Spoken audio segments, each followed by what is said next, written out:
Okay, welcome guys. This is a very quick revision video on how to resolve vectors into their components and how to add those components once you've done it. So the first thing to understand is that basically the difference between a scalar and a vector is any quantity that has both magnitude and direction. Now, once you've got your vector, let's say for the sake of argument it's a displacement vector, like a distance. You've gone a certain distance in this direction. Let's say for something nice and easy at this stage is 5 meters in that direction.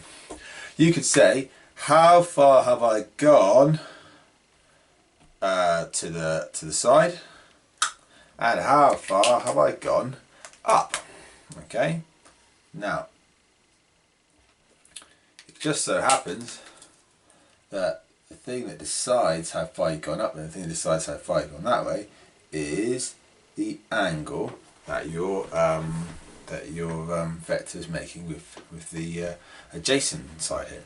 So what that means is that if you've got a vector, and for now the vector is the line in black, doesn't matter what it is, at the moment it's a displacement vector, you can work out how far it's gone one way, how far it's gone the other way, or how big it is that way and how big it is that way, using pretty basic trigonometry. Now, as you'll know from GCSE, SOHCAHTOA,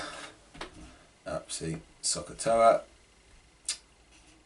that the long side of a right angle triangle is of course the hypotenuse.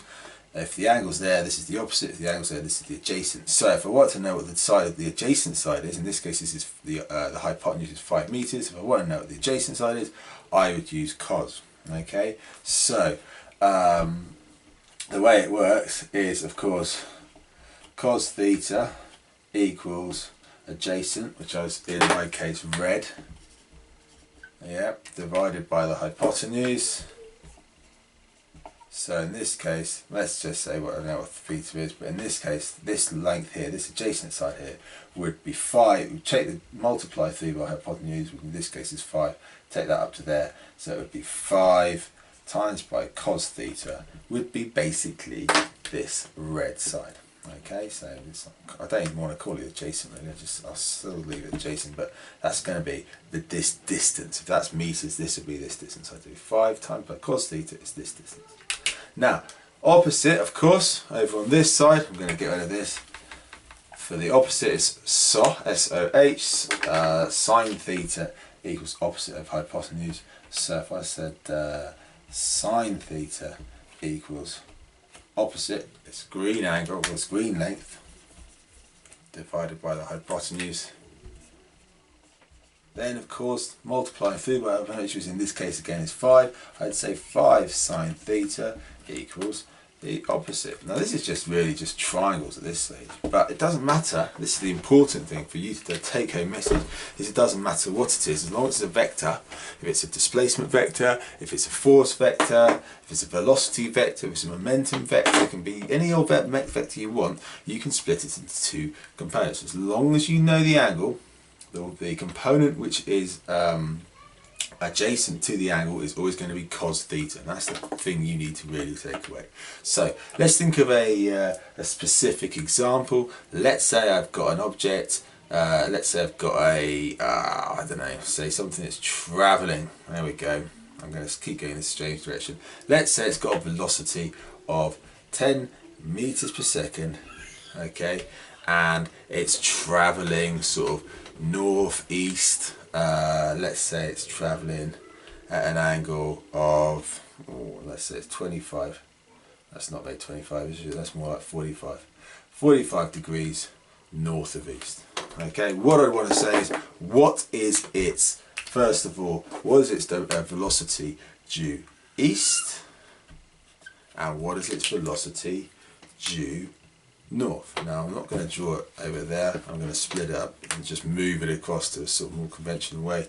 If this is the velocity due east, this is the velocity due north, and I'm going to say, well, this is the adjacent angle because the angle's been made against it, so I'm just going to say this is very straightforward, it's the hypotenuse, so because we've got 10 cos 45.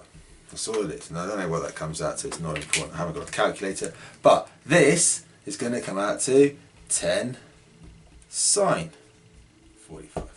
Okay, so this idea here is simply splitting up a vector, any old vector, into its components, called resolution of vectors into their components. You're resolving them into their components. And this you can apply to anything you want.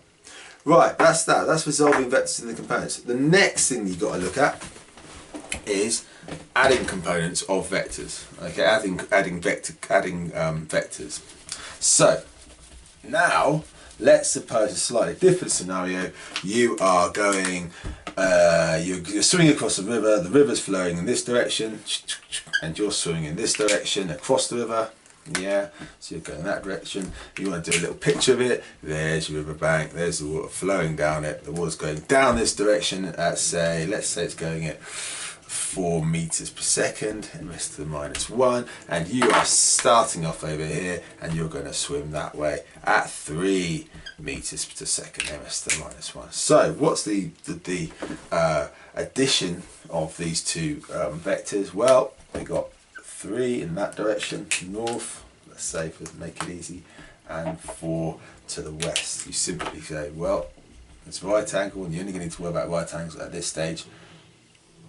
You want to know the size of this resultant vector. Well, of course, that is Pythagoras, so that is going to be the square root of that squared plus that squared, 3 squared plus 4 squared, which of course, if you know your 3, 4, 5 triangles, it's going to come out at 5 meters per second, ms to the -1. If you want to know what the angle is, well, there's my angle in there. I could say find that angle or any angle I wanted to, but let's just say I want to find that angle there. This is the angle. I'm just going to apply my basic laws of trigonometry. Again, this is the opposite to the angle, this is the adjacent to the angle. Tan theta equals opposite over adjacent, so tan theta will be equal to 3/4. So I want inverse tan of 3/4 is going to tell me what my angle is. Okay, and that will be 37 degrees roughly in this situation. Okay, so that's splitting vectors into two components, and now we are adding vectors. So that's one way of adding vectors, but this one is only going to work if they are at 90 degrees like this.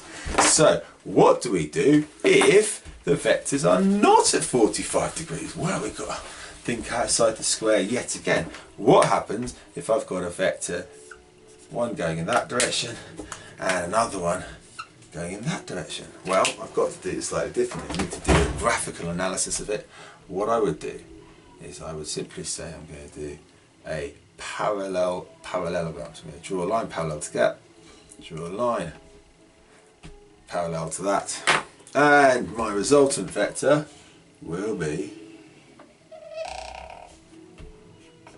that size, that vector there. Now, for this you of course need to have a scale. This is graphical representation of vectors. Okay, so you simply have to assign a size to these things. You have to draw a scale diagram. You know, I don't know how big we'd make this.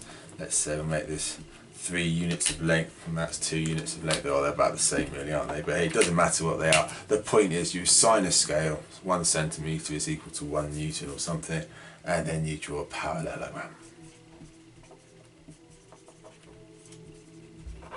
Okay, and that's basically how the 2 ways of adding different vectors. First of all, what is to do with trigonometry, like that.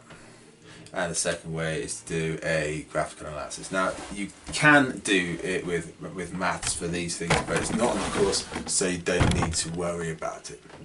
Okay, that's the end of that, and we'll do the next video in a sec.